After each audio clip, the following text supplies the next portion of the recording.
Hi, I'm Nicholeen Peck, and I teach parenting all over the world. And sometimes we have to parent ourselves. In this video, I'm going to be talking about parenting ourselves, especially about how to focus better as a parent.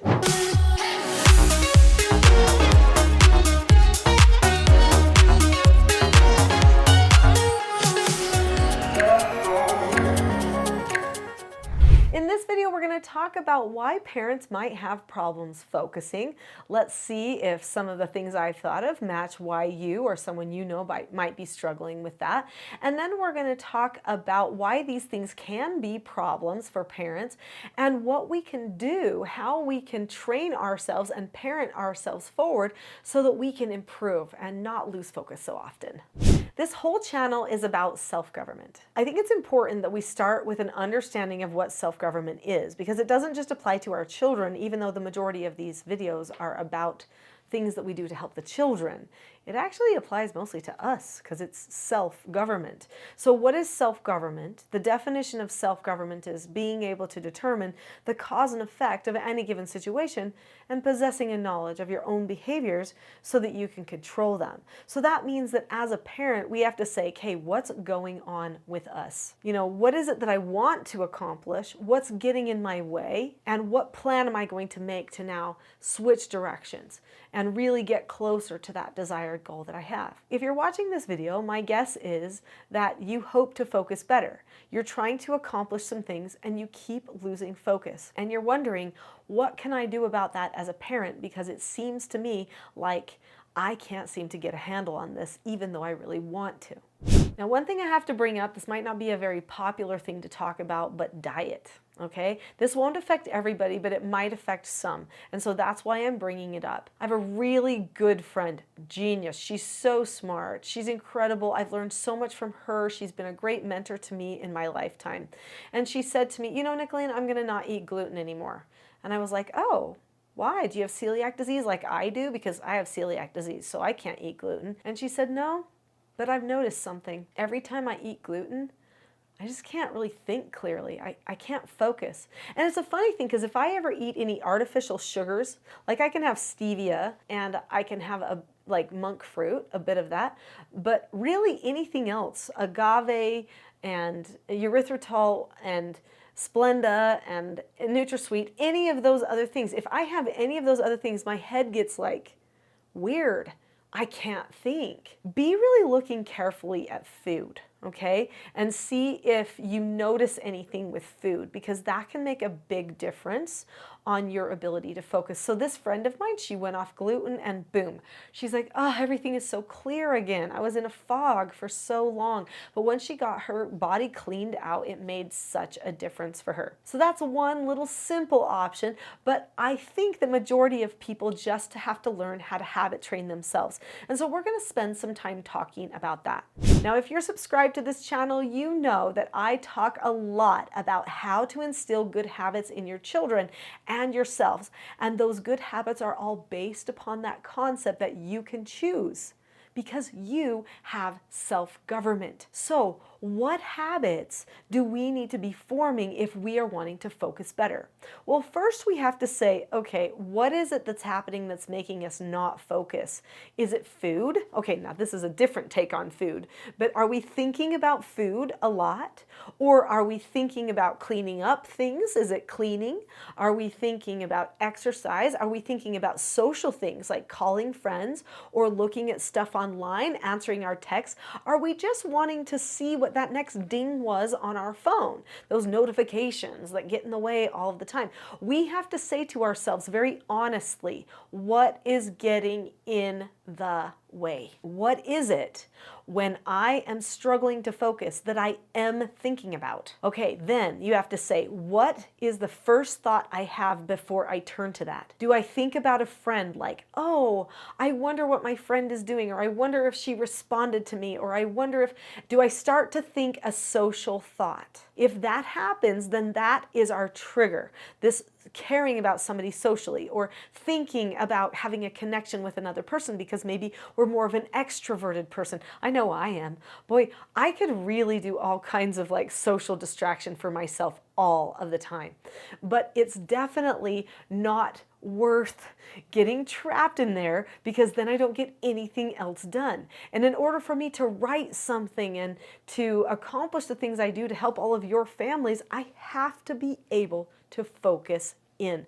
So this means I need long periods of time, not short periods of time, on a regular basis to work on something. So instead of saying I want to read my book for 20 minutes, I'm going to say I need to read my book for an hour or 2 hours. Or instead of I need to write for just a couple of seconds, no, I need to write for an hour or a couple of hours.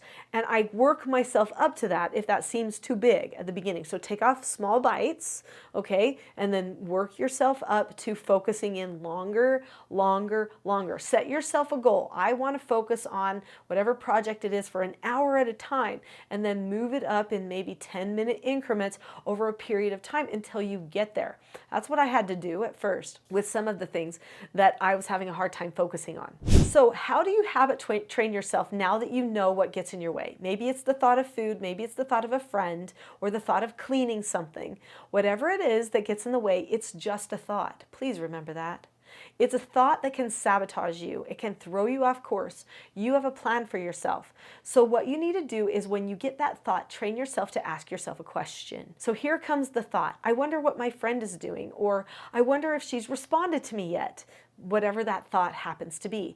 Now you're going to ask yourself an evaluation question. So I would stop myself right there, take a little bit of a metaphorical step back, and then say to myself, is this something that must be done right now? Is it? Most of the time the answer to that question is no. So if the answer is no, then you're going to do a self-government thing and you're going to give yourself a no answer. You're going to say, self, no answer on checking the text. No answer on going on to the social media. No answer on texting the person and calling the person. Right now, you have to drop the subject on that. And then you're going to instruct yourself, okay, carry on with this. You're doing good. You're going to tell yourself, you're doing good. You're focusing in. You did it. Focus for a little bit longer. You may even tell yourself, when can I call this person or check my texts? Well, maybe you'll set a time in the day. Every day at 3 o'clock, I check my phone. My daughter, she's so funny. She teases me. She's like, Mom, you let the text sit there forever. And I'm like, well, usually I only look at it like once a day because I just can't sit and look at it all the time. It's very rare that I am looking at it all the time. And she's like, oh, Mom, it's just so hard because you don't get back to me fast enough. And I'm like, I'm sorry, But that's just how it is when I'm trying to stay focused on something else. And it's not that she doesn't matter, but it's that in order to stay focused, I've told myself, don't look at it, don't listen to it, just focus in right here for this much time. And then afterward, it comes the joy of being able to do whatever the thing is, eat the chocolate, call the daughter or the friend or, or whoever. I know that's not easy for everyone to do that. Some personalities find it much easier to focus than others. And that's because they are very intrinsically motivated. If you are extrinsically motivated, it's harder to focus in. If you think, I am inner driven because I have a goal and I'm going to accomplish my goal, and my goal, because it's mine, is valuable, then chances are you're going to focus in a little bit easier. If you are thinking in an outer driven, outer motivated type of a way where you're like, well, what would make them happy, or I don't want to let them down, or something like that, then what happens is you have a much harder time with your focus. So if you are extrinsically motivated or outer driven, that's not a bad thing, but it is a different way of seeing the world. So what you have to do is you have to say to yourself something like, who do I need to be for that person? I need to follow through on this so that I'm a better mother. I need to follow through on this so that my husband knows he can depend upon me. So you might need to take that activity that you know you need to focus in on and find a reason outside of yourself that it's going to matter. Just think of it in those terms, okay? So part of maintaining focus is planning ahead of time what gets in the way and how you're going to handle it. And also in the moment, pre-teaching yourself. So here you are, you're just about ready to sit down to, write an article, read a book, whatever it is that you do that is important, do your work for the day. Then you pre-teach yourself, okay, I'm going to be working from this time to this time. These are the no answers, and this is what I need to do during this time. So instruct yourself, make a plan, maybe even have a positive consequence for yourself at the end of the day. You know what? After a day of filming YouTube, I always have chocolate. It's just something that I promise myself at the end of the day, and I find that incredibly healthy. So promise yourself something. If you stick to it, show yourself that there are positive consequences. Pre-teach, have positive consequences. Don't beat yourself up if you fail, just get yourself back on track. There are a lot of things that we do in life that make life harder for ourselves, and the shifts can be simpler than you think. If you have enjoyed this video, you'll probably love my next video, which is called The Expectation Trap versus the Cycle for Success. So click on the link to that video now. I'll see you there.